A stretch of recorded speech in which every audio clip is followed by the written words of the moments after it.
Hi guys, I'm Connie, and some of you who watch this might know me already, some of you might not, but I have a story to tell. Now, it's quite deep. I'm not gonna lie, it's quite a deep story. Well, to me at least, it's quite a big thing that happened, and it's something that I'll never be able to forget. When I was just finishing year 7, I received a direct message on Instagram from someone. Now that sounds completely innocent, everyone was using Instagram, it was very new to everyone, it was very different then. But it wasn't just any Instagram DM. It was from someone who was very good looking, said they were my age, lived near me, their pictures seemed pretty innocent, but things turned. I started talking to this person as if it was just nothing, I was like, oh, you're really nice. He was like, you're really nice too. I said, you're good looking. He said, you're good looking. It was a completely innocent, DM, it was a normal conversation between two people. And then it got to the point where we started talking about, getting into a relationship, and that's where it started going wrong. Because he said that if I had to be in a relationship with him, I had to send him pictures of myself. Obviously, I was not going to do that. What idiot asks for pictures like that and gives them? Well, that's the funny thing, the idiot was me. It got to a point where I was being threatened by him that if I didn't send these pictures, he'd throw himself in front of a train, or he'd kill himself, or whatever. So eventually I gave in.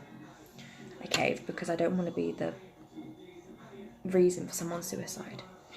So I sent these pictures of myself, completely naked.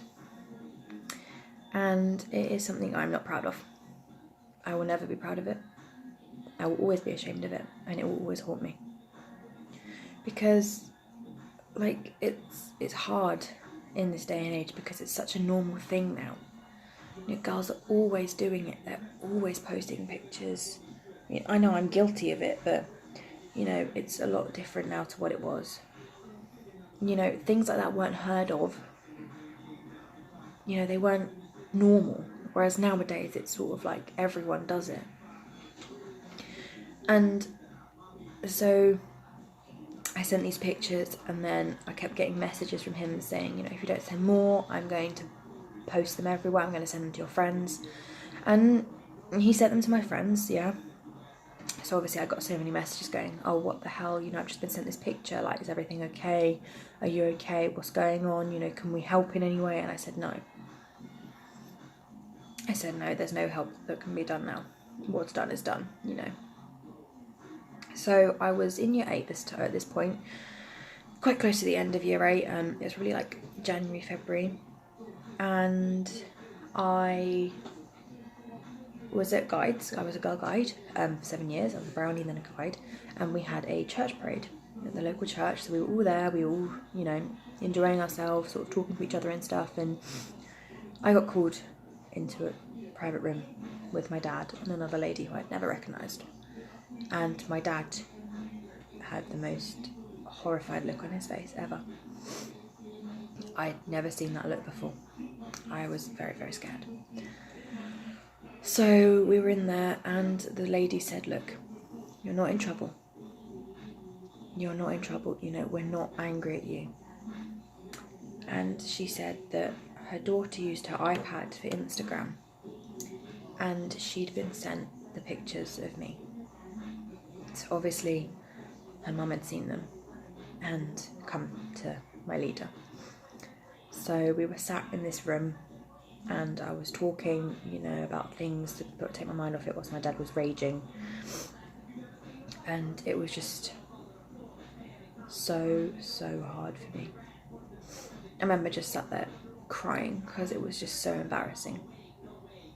They had the pictures in front of them, they had it all. But there was nothing I could do at this point. It was too late. So I went home, and my dad was very, very angry at me, and I went into my room and I just cried. there was nothing else I could do, you know, I couldn't change anything. What had happened, so I had to just get on with it, and I just cried. So it was a Sunday that day, and then it was the Monday, and I didn't want to go into school. I couldn't face going into school with something like that had happened. It was so hard because I knew that other people probably would have seen him and not said anything. So I said to my mum that I'm not going into school tomorrow. I can't do it. I can't risk that embarrassment. And I would have had questions and everything, but I said I'll face that on Tuesday. You know, I just can't go in. I'm not in the right mindset. So I didn't go in, and she rang my school and she told them everything that had happened, and they said to go to the police. So we went to the police, and they said they'll do their investigations, they'll sort everything out for me, you know, it will be fine, everything will be okay, and they'll find him and whatever, or her, or whoever it was. So I gave all my details, I gave Instagram names, IP, like whatever I could for evidence. And a few weeks went by, and we got a few bits of information, like they were tracking down the IP addresses and whatever. And I got called in for a video interview, so I went and did that. And if you've never been in a video interview, they're not nice. They're so pressurising. You're on your own, you have no one there with you, it's just the lady or the man, whoever's taking your interview. For me, I was lucky enough to have a woman, and she let me have breaks, and she let me just take my time and stuff. So that was nice about it, I suppose, but, you know. And then, so I was in year 10, and we were having a competition at school, and we were rehearsing for it because it was a song competition, and I got called into the office at school. Because I was at boarding school, it was a lot different.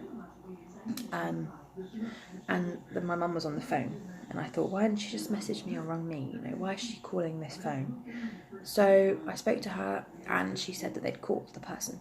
And I said, who is it?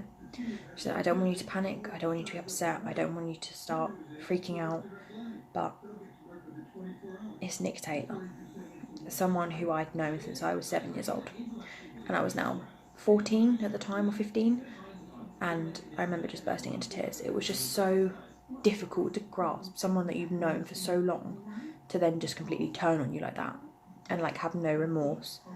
So I was just so upset. I ran down the corridor. I said, I don't want to be here, you know, I can't do this. And loads of my friends were like, can we go and talk to her, you know? So I told them, and it was just so hard. It was honestly the hardest thing that's ever happened to me, and not getting emotional, but yeah, so it was someone I'd known, and they got 6 years in prison. But the reason why I'm doing this video is if everyone doesn't say no, it's going to keep going on, and things like that are going to keep happening. If I just said no and blocked him and done nothing, it wouldn't have happened. I wouldn't have been in the situation I was.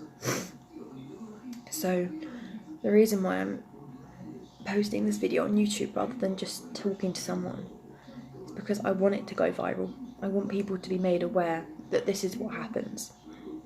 This is what can happen if you put your trust in someone, which is what I did. And this is why I don't trust people anymore. It's just too much to do, and it's just so hard for people, especially me, because now my trust's been broken, and it's just horrible to make people think that I can't trust them. So please just take note when you watch this, or if you watch this. I mean, you might just sit there and laugh at it and go, ha ha ha, that's funny, you know, she's trying to be cool and stuff. I'm not. I'm trying to make people aware. If we all come together and just say no, we can beat them. And that's all I want, is for people to just say no. So I'm going to leave this here because, you know, I've told my story. So you can like it and whatever, but make sure to subscribe, and I will be posting a lot more because I now know how to use YouTube. I just thought this was a starting point to introduce you to who I am, to me as a person. So like and subscribe, and if this has happened to you, or you want any tips on how you can do it, or you want me to say a bit more, then just leave a comment down below and I shall respond as soon as I possibly can. Thank you.